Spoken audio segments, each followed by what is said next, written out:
Ambassador Jack Reynolds stood alone at the massive entrance to the Galactic Council's Great Hall. The enormous doors, carved from materials unknown on Earth, towered 100 feet high. Their surface shimmered with strange patterns that seemed to move when he wasn't looking directly at them. Jack straightened his formal diplomatic uniform and touched the small pin on his lapel, Earth's new symbol in galactic affairs, a simple blue sphere with a white crescent. Species identification, demanded an automated voice from a glowing panel beside the doors. Human, Jack replied, his voice steady despite the knot of tension in his stomach. He was humanity's last hope, their only hope. 6 months ago, an alien scout ship had appeared in Earth's orbit, revealing that humanity was not alone in the universe. Now, after hasty diplomatic efforts, Earth faced judgment before the most powerful governing body in known space. The scanner hummed, bathing Jack in blue light. Processing. A sudden harsh buzz made him flinch. Species human. Origin Sol System 3rd planet. Classification. Pre-FTL civilization. Technological advancement. Category 3. Threat assessment. Negligible. A group of alien dignitaries passing by paused, their attention caught by the scanner's announcement. One of them, a tall being with iridescent skin and forearms, made a sound like bubbling water that Jack's translator rendered as laughter. A human representative. How quaint, the alien said, mandibles clicking. What's next, the council entertaining petitions from talking apes? Jack kept his expression neutral. He'd been warned about the prejudice he would face. Humans were newcomers in a community of species that measured their civilizations in tens of thousands of years. Ambassador Reynolds, the alien continued, reading the identification badge on Jack's chest. Your species still burns fossil fuels. You've barely touched your own moon. By what presumption do you petition the council? Before Jack could respond, the scanner pulsed again. This time, a message flashed briefly on its display. Too quickly for the alien observers to notice, but Jack caught it clearly. Warning. Anomalous readings detected. Human. Proceed with caution. The massive doors began to part with a sound like distant thunder. Through the widening gap, Jack glimpsed the Great Hall, a vast amphitheater that could seat representatives from 10,000 worlds. At its center, elevated on a floating platform, sat the 7 High Counselors, the most powerful beings in the galaxy. Good luck, little human, the 4-armed alien said mockingly. You'll need it. Jack stepped forward, ignoring the comment. In his briefcase, he carried Earth's petition for protection status and something else. Something only he and a select few back on Earth knew about. The Great Hall fell silent as Jack walked down the central aisle. Thousands of eyes, optical sensors, and sensory appendages followed his progress. The air felt heavy with tension and curiosity. Humans were an unknown quantity, and the galaxy did not welcome unknowns. High Counselor Zorl, a being composed of what appeared to be living crystal, leaned forward. Jack Reynolds of Earth, the counselor's voice boomed, automatically translated into English for Jack's benefit. You stand before this council as a representative of a primitive world. Be advised that 93% of petitions from Category 3 civilizations are denied. The resources of your planet would better serve the greater galactic community. Jack nodded respectfully but did not lower his gaze. High Counselor, distinguished members of the council, I thank you for granting humanity this audience. He placed his briefcase on the small podium before him. I come seeking neither charity nor special treatment. I come offering an exchange. Murmurs rippled through the assembly. The High Counselors exchanged glances. An exchange, said Counselor Drath, a being shrouded in swirling mist. What could Earth possibly offer the council? Jack opened his briefcase and removed a small device, no larger than a human palm, its surface a dull gray metal. 3 years ago, a research team in the Mariana Trench discovered something buried in the ocean floor. Something not of human origin. He activated the device, which projected a hologram, ancient symbols that caused several council members to sit up straight. The murmurs in the hall grew louder. Impossible, whispered Counselor Zorl, crystal structure flashing with internal light. Those are precursor glyphs. No Category 3 civilization could possibly. We didn't recognize them at first, Jack continued calmly. But we studied them. And eventually we found this. He adjusted the device, and the hologram changed to show what appeared to be a star map. High Counselor Vex, A being that resembled an insectoid covered in bioluminescent patterns rose abruptly. This session will continue in private chambers. Clear the gallery immediately. As the lesser representatives were ushered out, Jack noticed the scanner by the door flashing a new message. Human genetic markers show unusual patterns. Security protocols engaged. The 7 high counselors now faced Jack alone in the vast empty hall. The air crackled with tension.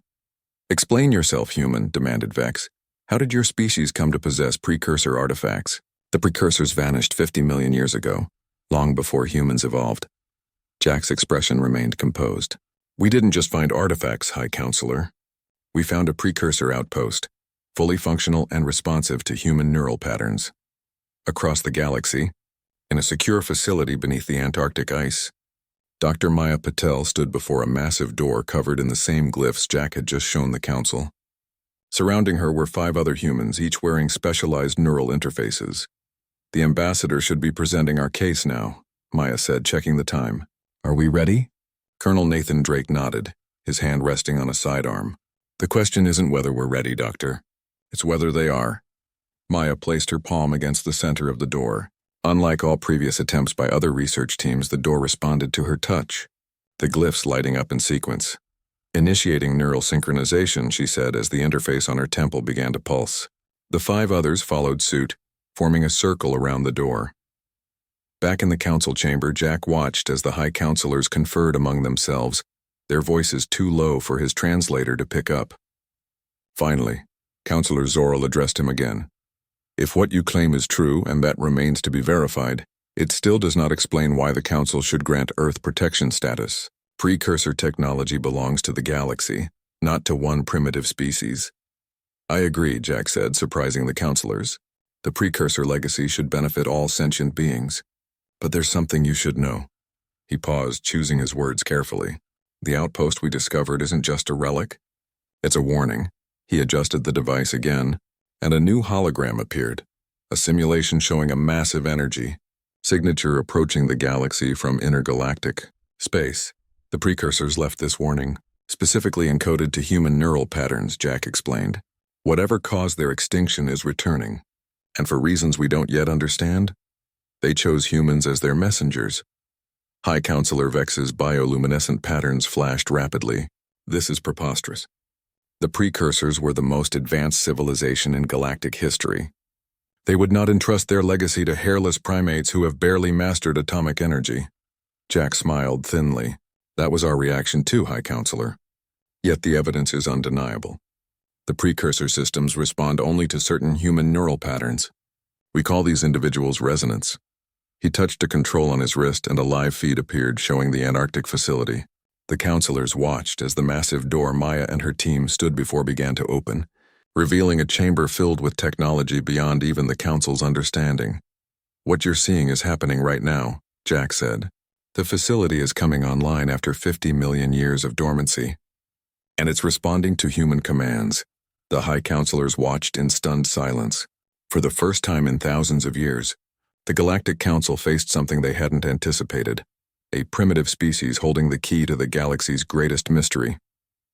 "We propose an alliance," Jack said into the silence. "Earth receives protection status and full membership in the Council. In exchange, we provide access to the precursor facility and cooperation in deciphering its purpose." High Counselor Zorel's crystalline form shimmered with internal light. "And if we refuse?" Jack's expression didn't change, but his voice grew harder. "Then we activate the facility's defense protocols.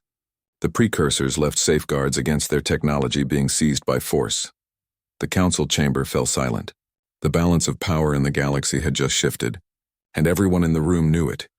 "It seems," said Counselor Drath after a long pause, "that we have much to discuss, Ambassador Reynolds." As Jack left the chamber hours later, the scanner by the door displayed a new message. "Species human, status protected. Approach with diplomatic caution." The alien dignitaries who had mocked him earlier now stepped aside, their postures respectful or fearful. Jack couldn't tell which. But it didn't matter. Humanity had just secured its place among the stars, not through conquest or technological superiority, but through becoming the unexpected inheritors of the greatest mystery in galactic history. And as the doors closed behind him, Jack Reynolds knew this was only the beginning. The Galactic Council's emergency session was in its third day when the alarms began to sound.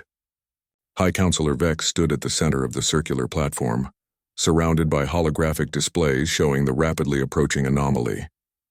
Representatives from 800 worlds watched in tense silence as the threat moved closer to Council space.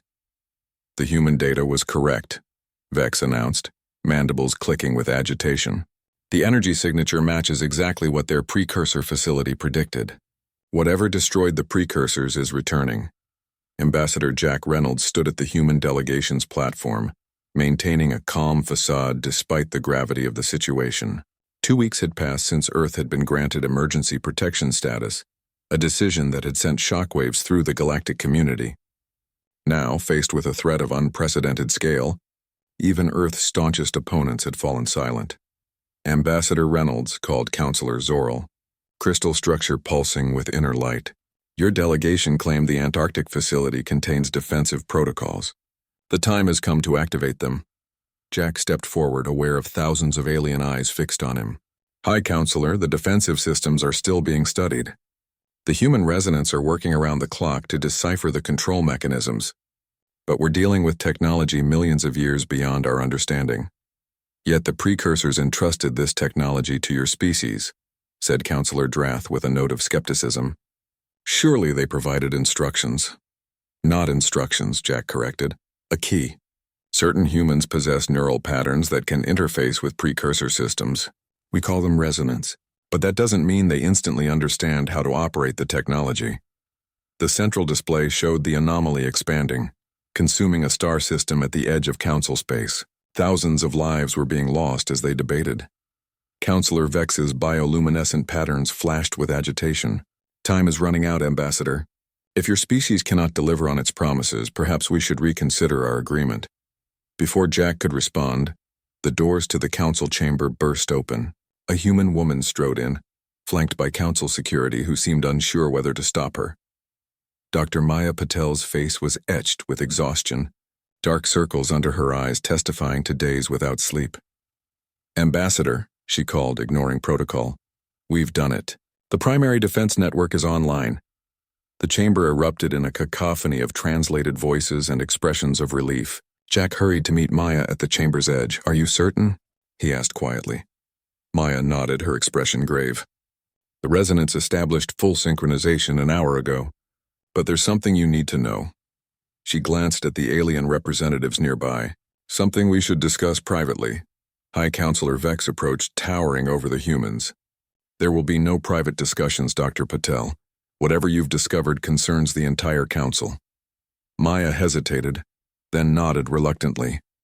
The defense network isn't what we thought. It's not a weapon system or a shield. She struggled to find the right words. It's a communication array. Communication? Vex's mandibles clicked in confusion. With whom? With them. Maya gestured to the holographic display showing the approaching anomaly. The precursors didn't build defenses against this threat. They built a way to talk to it. Across the galaxy in the Antarctic facility, 12 human resonants sat in a perfect circle around a pulsing crystalline structure. Their eyes were closed, neural interfaces on their temples glowing with blue light. At the center of their circle, a holographic representation of the anomaly hovered, a swirling mass of energy unlike anything seen in the known universe. Lieutenant Alex Morgan watched from the observation deck, hand resting nervously on his sidearm. What exactly are they doing? He asked the scientist beside him. Dr. James Wilson shook his head in wonder. They're making contact. The resonants are projecting their combined consciousness toward the anomaly, using the precursor technology as an amplifier. And we're sure that's a good idea? Talking to the thing that wiped out the most advanced civilization in galactic history? Wilson's expression was grim. No, but according to the precursor data, it's the only option we have. In the council chamber, Maya activated a portable holographic projector showing a live feed from Antarctica. The council representatives watched in stunned silence as the 12 resonants worked in perfect synchronization, their neural patterns displayed as complex, interwoven streams of data. The precursors discovered that this entity, we're calling it the Transcendence, isn't malevolent in the way we understand it, Maya explained. It's a cosmic consciousness so fundamentally different from our own that its very presence in our dimension causes destruction. If it's so destructive, asked Counselor Drath, why attempt communication at all? Why not simply destroy it? Because you can't, Jack said simply. The precursors tried. Their entire civilization with technology we can barely comprehend couldn't defeat it. So they tried a different approach. Maya nodded. They discovered that certain neural patterns that appear in some humans, could establish harmonic resonance with the transcendence. They could communicate with it on a fundamental level, potentially convincing it to alter its course. And if this fails, demanded Vex. Jack and Maya exchanged glances. Then nothing in this galaxy will survive, Jack said quietly. The chamber fell silent. On the display, the anomaly continued its advance, now less than a day from the nearest populated council world. There's something else you should know, Maya added, her voice dropping lower. The precursors didn't just happen to choose humans. They engineered us. Shock rippled through the assembly. Impossible, declared Counselor Zorl. Humans evolved naturally on Earth. Our bodies did, Maya confirmed, but the resonant neural pattern isn't natural. The precursors visited Earth millions of years ago and modified certain primates, our ancestors. They encoded the key to their technology in our DNA, creating a genetic time capsule that would activate when the transcendence returned. In Antarctica, one of the residents, a young woman named Lisa Reyes, suddenly gasped, her body arching as if struck by an electric current. The others followed seconds later, their synchronized breathing becoming ragged. Something's happening, Wilson said, stepping closer to the observation window. Their neural readings are off the charts. Lieutenant Morgan raised his communicator. Security teams stand by. If anything goes wrong, we evacuate immediately. Inside the circle, Lisa's eyes snapped open, but they were no longer human eyes. Brilliant blue light shone from them, casting eerie shadows across her face. When she spoke, her voice carried harmonic undertones that made the air itself vibrate. We hear you, she said to an entity no one else could perceive. We understand. In the council chamber, the feed from Antarctica showed the transformed resonance, their eyes glowing with the same blue light. The alien representatives drew back in alarm, many activating personal shield devices. What's happening to them? Demanded Vex, mandibles clicking rapidly. They've established contact, Maya said, her voice filled with wonder and fear. They're communicating with the transcendence. On the main display, the anomaly's advance slowed, then stopped entirely. The swirling mass of energy began to change configuration, forming patterns that matched the neural signatures of the resonance. It's responding, Jack said softly. It understands. For 72 agonizing minutes, the council chamber remained silent save for the soft hum of life support systems. No one dared speak as they watched the silent communion between the human resonance and the cosmic entity that had destroyed the precursors. Finally, Lisa's voice came through the feed, still carrying those strange harmonics. It didn't know, she said, her glowing eyes fixed on something beyond physical space. The transcendence exists in 11 dimensions. Its passage through our reality was incidental, like a human walking through a spider's web. It never perceived the precursors as conscious beings. But it perceives you, Counselor Drath said, addressing the resonant directly. Lisa nodded. The precursors created us to be translators. Our neural patterns form a bridge between dimensions. We can make the transcendence understand what it's destroying. And will it stop? Asked Zorl. It already has, Jack said, pointing to the display. The anomaly had ceased its advance completely and was beginning to reconfigure itself, changing into a form that seemed to bend space around it rather than destroying it. The transcendence is altering its dimensional alignment, Maya explained. It's shifting to minimize its impact on our reality. A ripple of relief passed through the council chamber, quickly followed by a new tension. Counselor Vex stepped forward, mandibles clicking thoughtfully. This changes everything, the High Counselor said. If humans can communicate with extra-dimensional beings, if your neural patterns are the key to precursor technology, then your species represents both great opportunity and great danger to the galactic community. We understand the Council's concerns, Jack said carefully. Earth remains committed to cooperation and transparency. Pretty words, said Vex, but the fact remains that humans now control the most powerful technology in known space. Technology that the Council cannot access without your resonance. E. Diplomatic envoy Marcus Daniels stood before the massive doors of the precursor chamber, deep beneath Earth's Antarctic ice.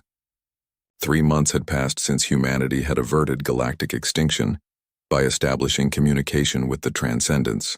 Now representatives from 27 alien civilizations waited behind him, their environmental suits humming softly in the cold air.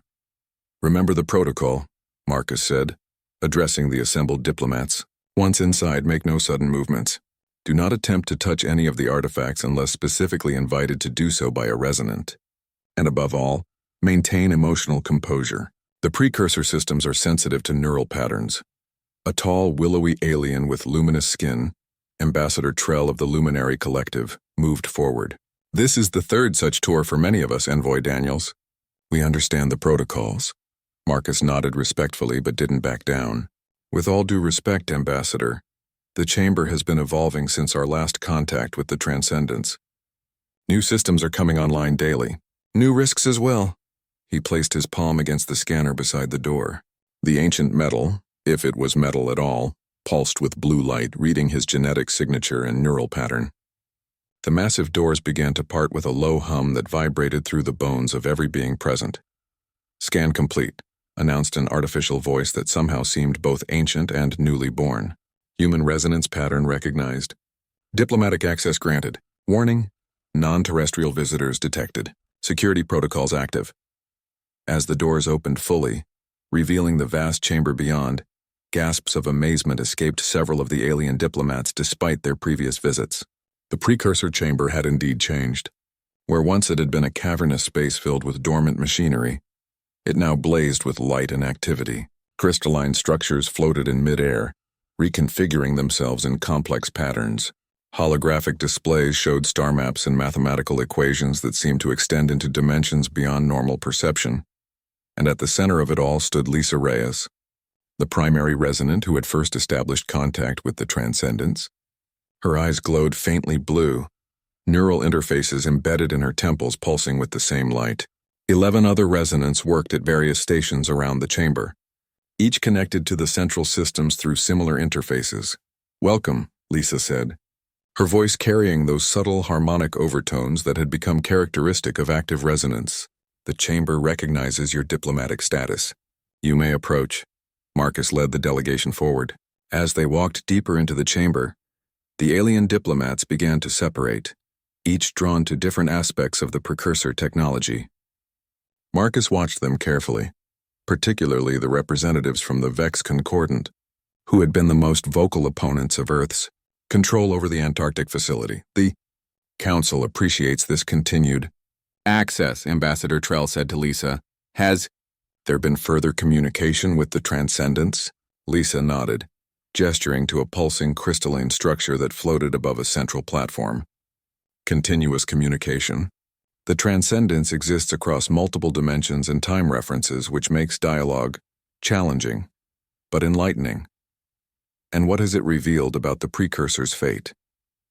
asked a reptilian diplomat from the Saurian Imperium, scales shifting color with curiosity. "The precursors weren't destroyed as we initially believed," Lisa explained. "They ascended. The Transcendence showed them how to evolve beyond physical form, to exist across dimensions as it does. But the process was incomplete. Only a fraction of their civilization achieved ascension. The rest seeded their consciousness across multiple species," Marcus finished, "including humans. The Antarctic facility isn't just a communication array, it's an incubation chamber for precursor consciousness." The alien diplomats exchanged glances, their translation devices working overtime to convey complex concepts of alarm, fascination, and suspicion. Ambassador Krell of the Vex Concordant stepped forward, his exoskeleton clicking softly. "Are you suggesting that humans are becoming precursors? That your resonants are being possessed?" Lisa shook her head. "Not possession, integration. The precursor patterns were dormant in our DNA for millions of years. Now they're awakening, merging with human consciousness to create something new, a bridge between dimensions." "A convenient explanation," said Krell skeptically. "One that justifies humanity's continued control of the most powerful technology in the galaxy." Before Lisa could respond, alarms began to sound throughout the chamber. The crystalline structures pulsed with urgent red light, and holographic displays shifted to show what appeared to be a rupture in space near Jupiter's orbit. "What's happening?" demanded Trell, luminous skin flickering with concern. Lisa's expression became distant as she interfaced more deeply with the precursor systems. "Something's coming through. A dimensional breach, but not from the Transcendence. Something else. Something familiar." In high orbit above Earth, the Galactic Council's diplomatic vessel Harmony of Worlds detected the spatial anomaly at the same moment. Captain Mira Novak, the only human officer on the primarily alien crew, stared at the sensor readings with growing concern. "Analysis?" she demanded. Her science officer, a multi-limbed Quantari, manipulated the ship's advanced sensors. "The energy signature matches no known phenomenon in Council records. It appears to be a controlled rupture in spacetime, a deliberate entry point from where? Unknown. The origin point exists outside our dimensional reference." Mira activated the ship's secure communication channel. "Harmony to Antarctic Control. We're detecting a spatial anomaly near Jupiter. Are you seeing this?" The response came immediately, Marcus's voice tight with tension. "We see it, Captain. The precursor systems are responding to it. Stand by." In the council chamber on the distant capital world of Axis Prime, emergency alarms shattered the usual decorum. High Councilor Zorl's crystalline form pulsed with agitation as reports flooded in from across council space. "Similar ruptures are appearing in 17 different systems," reported a harried aide, "all near worlds with suspected precursor ruins." "The human facility?" demanded Zorl, already responding. "Their resonance report the ruptures are not hostile actions by the Transcendence. They believe the precursors themselves are returning." In the Antarctic chamber, Lisa stood at the center of a swirling vortex of holographic data, her fellow resonants joining her in a circle. Their eyes glowed brighter now, and the harmonic overtones in their voices had intensified. "It's them," Lisa said, wonder and fear mingling in her voice. "The ascended precursors. They've been watching through the Transcendence, watching what we did with their technology, their legacy." "Are they friendly?" Marcus asked, positioning himself protectively near Lisa despite knowing he could do nothing against beings that existed beyond physical form. Lisa's expression was troubled. "They're curious and concerned. The integration of their consciousness with ours wasn't part of their original plan. They expected the dormant patterns to guide us in using their technology, not to merge with us." The alien diplomats had withdrawn to the edges of the chamber, many activating personal shield devices or communication arrays to contact their governments. Ambassador Krell, however, stepped closer to the resonance. "If these truly are the precursors returning," he said, "then control of this facility should revert to them. Humanity's stewardship was temporary at best." "It's not that simple," Lisa replied, still processing the flood of information through her neural interface. "The ascended precursors exist primarily in higher dimensions now. They can't interact with physical technology as they once did. They need intermediaries." The resonance, Marcus realized. "They need you to operate the systems they left behind." Lisa nodded. "And to complete what they started millions of years ago. The Transcendence wasn't a threat. It was the key to their ascension. They've been waiting all this time for a species capable of making the connection, of completing the bridge between dimensions." The crystalline structure at the center of the chamber began to pulse more rapidly, its light shifting through colors human eyes had never seen before. The resonance responded in unison, their neural patterns synchronizing with the alien rhythms. "They're coming," Lisa whispered. "Prepare yourselves." The air in the center of the chamber seemed to fold in upon itself, creating an opening that defied the laws of physics as understood by any species present. Through this impossible doorway came nothing visible to normalize, but the resonance saw them, beings of pure energy and consciousness, existing across multiple dimensions simultaneously, and somehow, impossibly. They spoke, not with sound but directly into the minds of everyone present. "We have watched. We have waited, and now we must decide." The voice was neither male nor female, neither singular nor plural, but a chorus of consciousness that stretched across millions of years. The alien diplomats fell to their knees, overwhelmed by the mental contact. Even Marcus staggered, grasping a nearby console for support. Only the resonance remained standing, their enhanced neural patterns able to withstand the vast pressure of the precursor consciousness. Decide what? Lisa asked, speaking for all humanity. Director Olivia Reeves stood at the observation window of Harmony Station, watching as the massive Galactic Congress dome completed its final construction sequence. The structure floated in Earth orbit, a marvel of combined technology from 100 different worlds.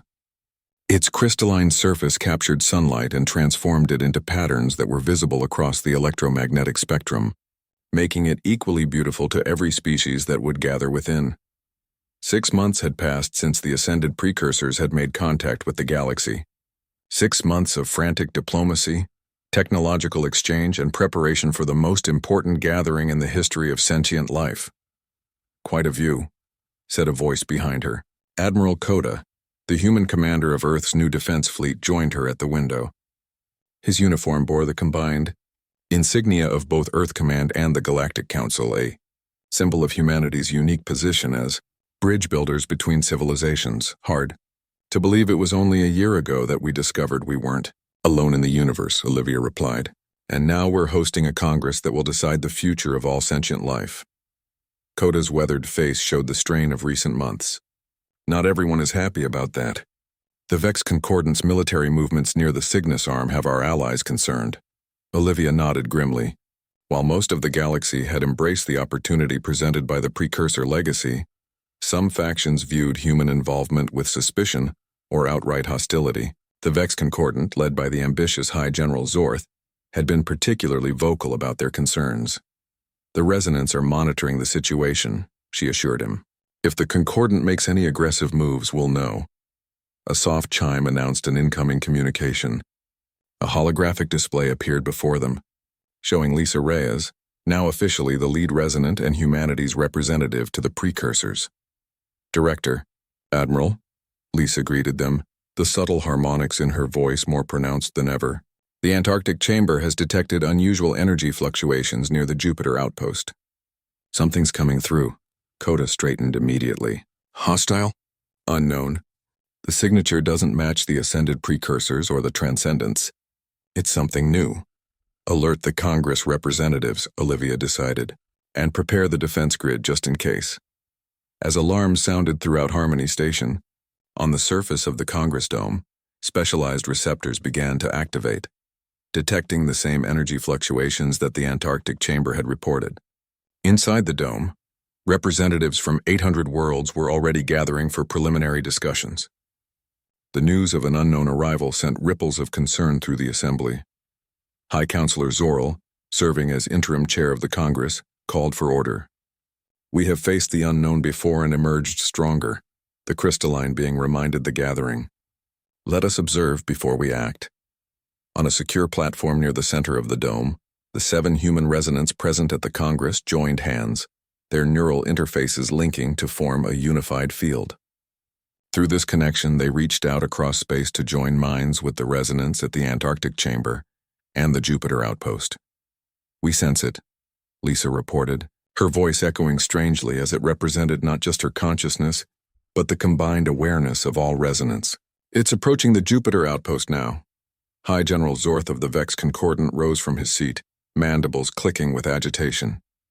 "This is precisely the scenario we have warned about.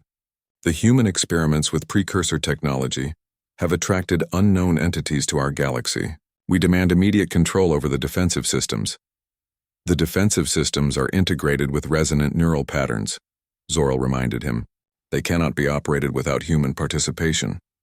"A convenient arrangement for Earth," Zorth replied darkly. One might almost suspect it was planned. Before the debate could escalate, the massive display at the front of the Congress Dome activated, showing a live feed from the Jupiter outpost. A spatial rupture had appeared near Europa, similar to those created by the ascended precursors but somehow different. The edges more defined, the energy signature more focused. From this rupture emerged a vessel unlike any seen before. It seemed to be composed of the same crystalline material as the precursor technology, but configured in ways that even the resonants had never encountered. It pulsed with internal light that shifted through colors beyond the visual spectrum of most species present. Precursor design elements, observed Ambassador Trell of the Luminary Collective, but not precursor technology as we know it. In the Antarctic chamber, the 12 resonance stationed there reported a sudden activation of previously dormant systems. Ancient machinery hummed to life, responding to the arrival of the mysterious vessel. The chamber recognizes it, Lisa reported to the Congress. But there's something wrong. The recognition patterns are incomplete, fragmented. The vessel near Jupiter began to transmit, not using conventional communications technology, but through direct manipulation of quantum states. The message appeared simultaneously on every display device in Council space, translated automatically into all known languages. We are the architects. We seek those who have awakened our legacy. The Congress erupted in confused discussion. Ambassador Krell of the Vex Concordant approached the resonant platform. What are architects? He demanded. Another aspect of the precursors you failed to mention? Lisa shook her head, genuine confusion in her expression. The precursor databases contain no reference to architects. This is unknown even to the Antarctic chamber. At the Jupiter outpost, Director Marcus Daniels ordered his team to full alert. The outpost's defenses, a combination of human, council, and precursor technology, were formidable, but against an unknown entity with command of advanced precursor-like technology, there was no way to assess their effectiveness. Attempt communication, he ordered. Standard protocols, all frequencies. His communications officer, Lieutenant Patel, shook her head. They're not receiving on any known channel. Their transmission method bypasses conventional systems entirely. Marcus considered his options. Contact the resonance. See if they can establish a direct neural link. In the Congress Dome, the resonance had already attempted to do exactly that, reaching out with their enhanced neural patterns toward the mysterious vessel. What they encountered shocked them to their core. It's not alive, Lisa reported, her voice shaking slightly. The vessel contains artificial intelligence but no biological consciousness. Yet it uses neural patterns similar to our own. High General Zorth's agitation increased visibly. A machine civilization? With precursor technology? This threat must be contained immediately. Before anyone could respond, the vessel near Jupiter began to move. Not toward Earth or the Congress, as many feared, but toward Europa itself. Specifically toward the precursor facility that had been discovered beneath the moon's icy surface. They're initiating some kind of docking procedure, reported Admiral Coda, who was monitoring the military channels. The Europa facility is responding automatically, overriding our security protocols. Olivia turned to the resonance. Can you block it? Take control of the Europa systems? Lisa closed her eyes, deepening her connection to the precursor network. I'm trying, but the architects have access codes we've never seen before.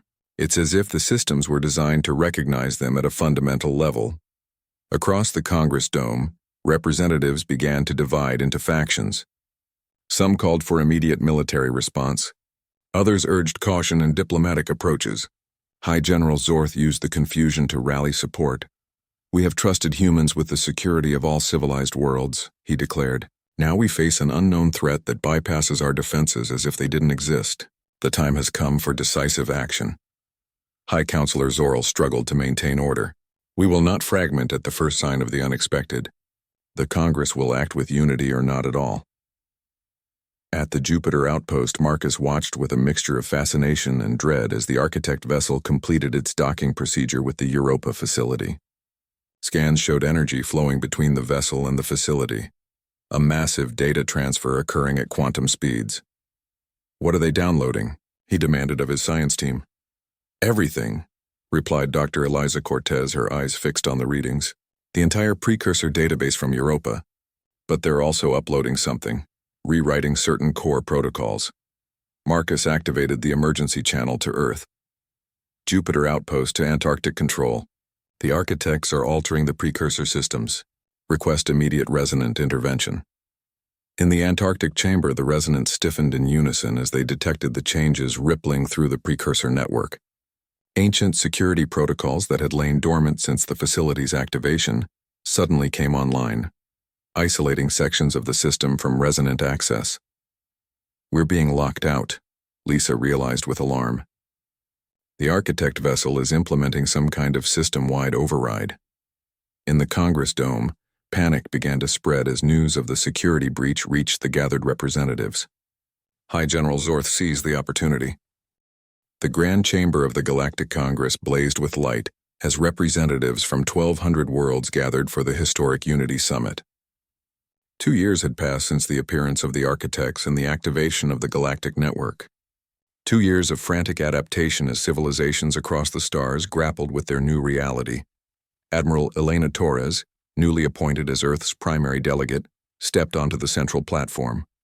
Unlike the diplomats who had preceded her, Elena was a resonant, one of the rare humans whose neural patterns could interface directly with the precursor and architect technologies. The subtle blue glow of her neural implants pulsed gently at her temples, marking her status. "Representatives of the Congress," she began, her voice carrying those harmonics that had become the signature of active resonance. "I call this session to order. Today we face the greatest challenge since the activation of the network." The chamber fell silent. Above them, the transparent dome showed not just the stars, but the overlapping energy fields that represented dimensional boundaries, visible now thanks to architect sensory enhancements. "For 2 years, we have expanded our understanding through the network," Elena continued. "We have solved ancient conflicts, cured diseases that plagued our worlds for centuries, and begun the process of environmental restoration across the galaxy. But today we must address the divergence." The term hung in the air, heavy with implications. On the massive display at the center of the chamber, data streams showed the growing crisis. Worlds where the acceleration of knowledge through the architect network had led not to unity, but to dangerous instability. High Counselor Zorl, still serving as the Congress moderator, moved forward. "The Resonant Council has prepared a full analysis. Delegate Torres, you have the floor." Elena activated her neural interface, connecting directly to the chamber's systems. The displays shifted, showing 12 worlds highlighted in pulsing red. These systems have withdrawn from standard network protocols. They are accessing restricted knowledge without proper preparation, bypassing the safeguards established by the architects. "And who established these safeguards?" demanded Representative Zorth of the Vex Concordant, his aggressive posture a reminder that not all species had embraced the new galactic order. "By what right do the architects or the resonants decide which knowledge is safe for sovereign worlds?" "The safeguards were established by consensus," Elena reminded him calmly. "Every world represented in this Congress participated in their creation. The sequential access protocols prevent civilizations from obtaining knowledge they aren't culturally or ethically prepared to handle." Zorth's mandibles clicked dismissively. "Yet humans and their allies control the Resonant Council, which determines readiness for advancement. A convenient arrangement. The Resonant Council includes members from 87 species," Elena corrected, "and humanity holds no special status beyond our historical role in the network's activation." Before Zorth could respond, the chamber's security alarms activated. The display shifted to show a massive energy surge at the edge of Congress space, a dimensional rupture unlike any seen before. "Incoming transition," reported the security chief, a multi-limbed Quantari. "Signature matches neither precursor nor architect patterns." Elena closed her eyes briefly, connecting more deeply to the network. "The Transcendence has detected it too. Whatever's coming through exists across multiple dimensional boundaries." High Counselor Zorl raised a crystalline appendage for silence. "Let us not repeat past mistakes by reacting with fear to the unknown. Activate the communication arrays. If this entity wishes to speak, we will listen." In the Antarctic chamber on Earth, now expanded into a sprawling complex that housed the central hub of human network activity, lead resonant Lisa Reyes felt the dimensional disturbance like a physical shock. Even after 2 years of enhanced neural capacity, some sensations remained overwhelming. "Something's wrong," she said to Marcus Daniels, who now served as Earth's security coordinator. "This isn't like the architect arrival or the Transcendence. The dimensional boundaries are fracturing." Marcus frowned, studying the holographic displays that showed the rupture expanding. "Hostile action? I don't think so. It feels more like panic. Something is fleeing." She closed her eyes, reaching out through the network to connect with resonance across the galaxy. Together, their enhanced consciousness formed a collective awareness that could perceive dimensions beyond normal space. "There," Lisa said, her eyes snapping open. I see it now. They're refugees.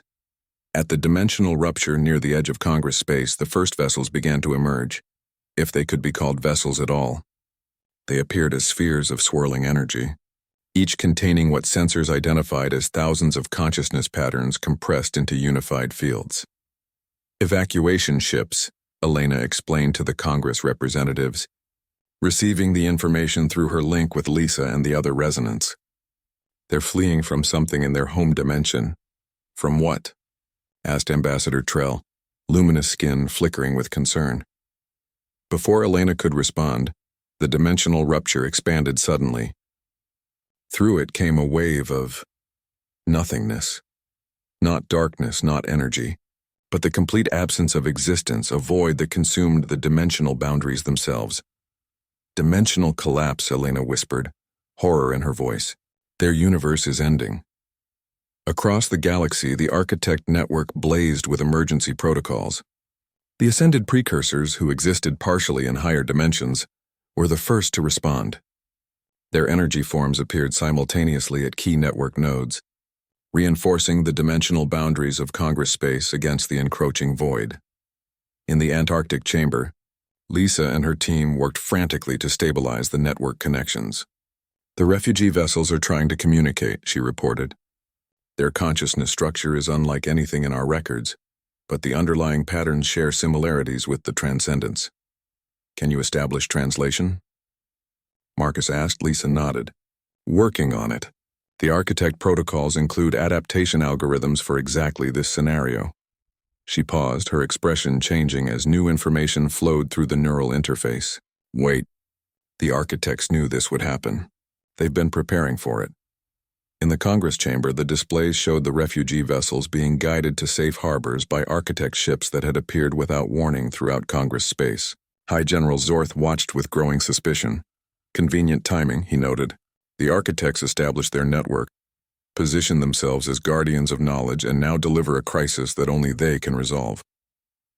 Elena shook her head. The dimensional collapse is real, General.